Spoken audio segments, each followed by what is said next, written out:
In the hills outside Bergen, Norway, lies a place called Isdalen, the Ice Valley.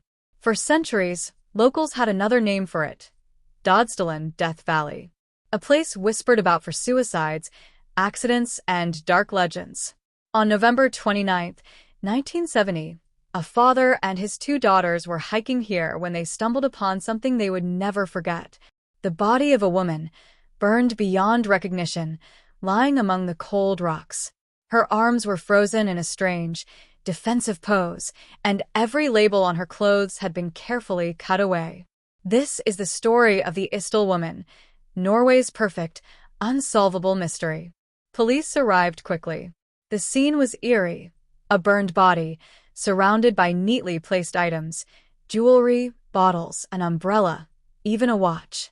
There was no campfire, no clear sign of struggle, only the unsettling order of it all.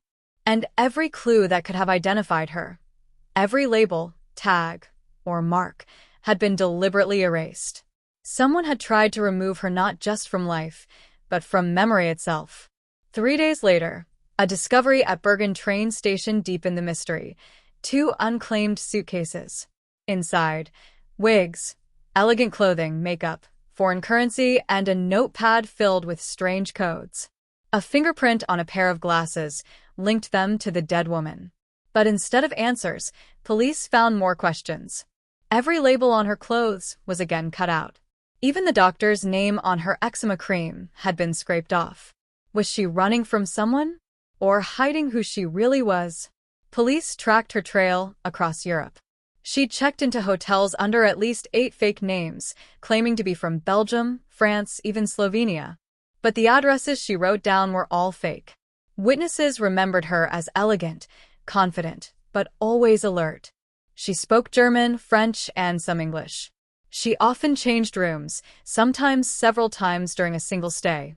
And one detail stuck with nearly everyone: she smelled faintly of garlic. The codes in her notebook were eventually cracked, not spy messages, but a travelogue. Yet the secrecy around her travels suggested something much more than tourism.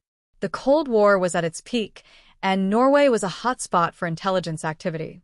Her movements seemed to align with top-secret military testing areas, fueling the theory that she was a spy. Others believed she might have been a smuggler, a courier, or even an escort, living a double life across borders.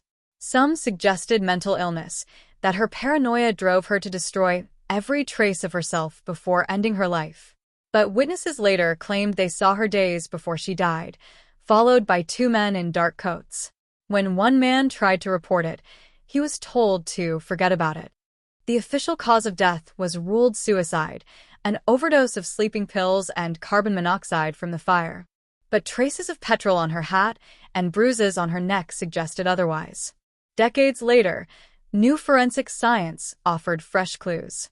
Stable isotope analysis of her teeth showed she likely grew up near Nuremberg, Germany, before moving to France. DNA revealed she was of European descent, possibly from Southeast Europe. Even with modern science, her identity remains unknown. She was buried in 1971 in a zinc coffin to preserve her remains, in case one day someone might find her family. Was she a spy, a criminal, or a woman trying to vanish completely? More than 50 years later, the Isdal Woman remains a ghost, a mystery that time still refuses to give up. What do you think happened in the Ice Valley? Share your theories below, and subscribe for more true mysteries from Cryptic Veritas.